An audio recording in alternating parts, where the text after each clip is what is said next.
Bien, bonjour chers apprenants et encore heureux d'être en vos compagnies, n'est-ce pas, dans la continuité de nos aventures en français, n'est-ce pas, cette super discipline, voilà, sur laquelle vous comptez certainement, voilà, pour décrocher un baccalauréat de série littéraire, un baccalauréat de mention philosophie et lettres. Et donc là, ce que nous allons commencer à présent est d'un poids déterminant dans le parcours du littéraire, dans votre formation de littéraire, et vous l'aurez compris, nous entamons le module, le chapitre, ou appelez ça comme vous voulez, de l'histoire littéraire. Donc, que je porte d'office au tableau, en ces termes. Alors, histoire littéraire, comme ça.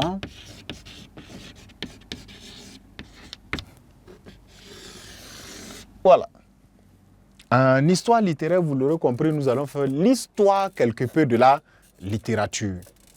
Et comme c'est de l'histoire, vous n'aurez pas ou vous ne pouvez pas avoir tout, n'est-ce pas, dans le cadre d'une animation, que ce soit de classe ou, d'accord, dans notre contexte. Ainsi, il est nécessaire d'adopter deux conduites. Vous devez aller vers deux sources, d'accord, indiscutables, qui peut vous outiller plus en histoire littéraire au-delà des ressources, d'accord, préliminaires que nous allons devoir vous donner. Un, c'est la lecture. Ceux qui ne lisent pas beaucoup ne peuvent pas avoir de l'histoire littéraire. Ils ne peuvent pas avoir un bagage, une connaissance, une culture générale en littérature.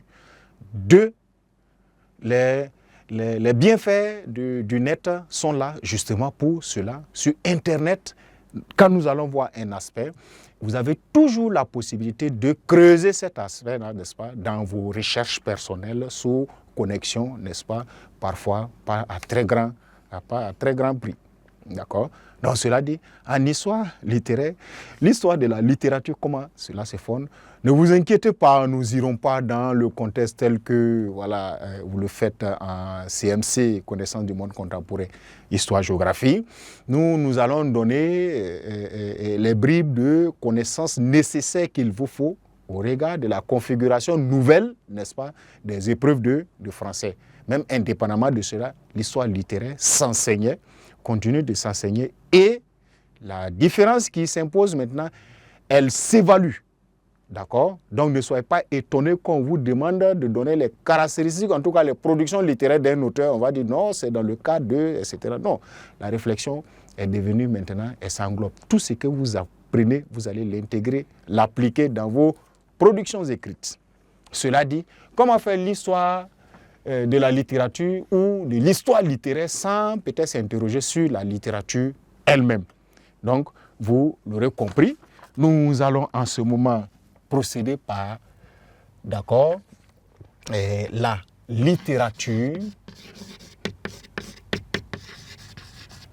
voilà, la littérature, deux points, voilà, caractéristiques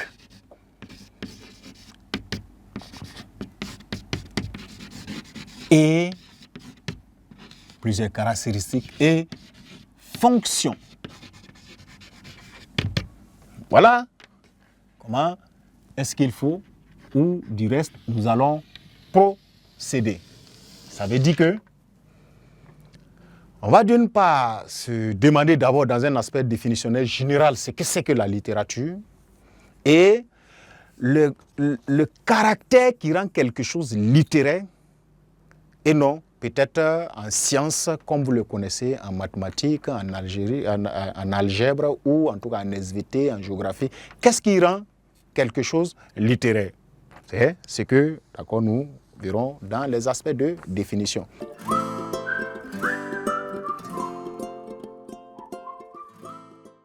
Elle n'est pas longue la littérature. Vous allez retenir, n'est-ce pas, où on va retenir que la littérature, c'est l'ensemble, d'accord? On va dire ici, la littérature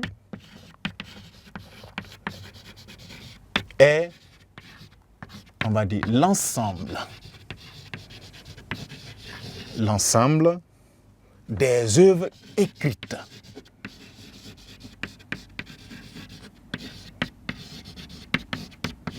Voilà. Attention, elles ne sont pas que écrites. Elles peuvent être écrites n'est-ce pas, et parfois orale, sinon on n'aurait pas la définition complète de la littérature. Donc, c'est l'ensemble des œuvres écrites et parfois des œuvres orales qui ont une particularité. Parce que tout ce qui est écrit est-il littéraire. Un ticket de parking, une ordonnance médicale, voilà, vous voyez, une convocation qu'on reçoit d'un commissariat, etc. L'aspect important qu'il faudra, d'accord, ajouter à cette première précision est que ce sont des œuvres dans lesquelles il y a un aspect d'esthétique. Tant qu'il n'y a pas d'esthétique, point de valeur littéraire, point d'aspect littéraire. De sorte que nous nous compléterons, voilà, l'ensemble des œuvres écrites, ces œuvres-là, auxquelles on reconnaît ou on retrouve ou qui sont subordonnées, etc. Voilà, une valeur esthétique.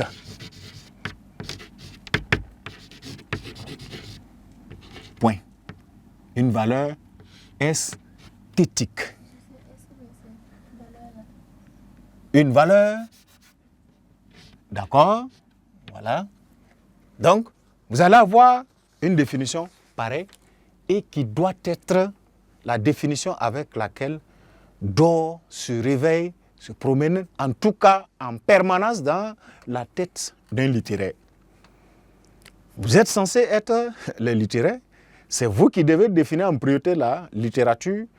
Vous n'allez pas vous éparpiller encore à ce que c'est que des définitions possibles de la littérature. Il y en a plusieurs, mais celle qui englobe tout dit que la littérature est l'ensemble des œuvres écrites et parfois orales auxquelles on reconnaît une valeur esthétique. L'esthétique, dans ce sens, c'est le beau, n'est-ce pas? Le beau, le joli, n'est-ce pas? Le merveilleux, l'imaginaire, d'accord? La fiction ou le fictif, c'est tout cela le beau. Ce beau-là, il ne s'agit pas de l'agréablement beau à voir, il peut s'agir de l'agréablement beau à entendre, agréablement beau à toucher, etc. Vous êtes devant un tableau fait avec une certaine préoccupation esthétique. On est en contexte de littérature et on va parler de la peinture. Vous écoutez de la musique construite pas de n'importe quelle manière, on serait en ce moment en contexte de littérature et vous l'aurez compris, le chant, la chanson, c'est un genre, n'est-ce pas, de littérature. Voilà ce que c'est que, voilà en définition la littérature. Et ça nous permet de comprendre que la littérature peut se comprendre de plusieurs manières. Et les aspects qui déterminent en une œuvre le côté littéraire sont ce que nous allons voir maintenant, comme on l'a dit en premier lieu par ces caractéristiques. C'est une définition générique. On ne finira pas d'écrire toutes les définitions selon les auteurs, selon les courants, selon les époques, etc. Pour l'essentiel, tous se retrouvent dans cette même manière, d'accord, cette seule configuration qui est que la littérature est un ensemble d'œuvres écrites, parfois orales, auxquelles on reconnaît une valeur esthétique. De ce pas, demandons-nous, n'est-ce pas, qu'est-ce que les caractéristiques de la littérature, comme nous allons avoir à les énumérer selon, d'accord, un ordre, on va utiliser les chiffres, on va mettre en grand 1, en ce moment, les caractéristiques de la littérature. Les caractéristiques de la littérature.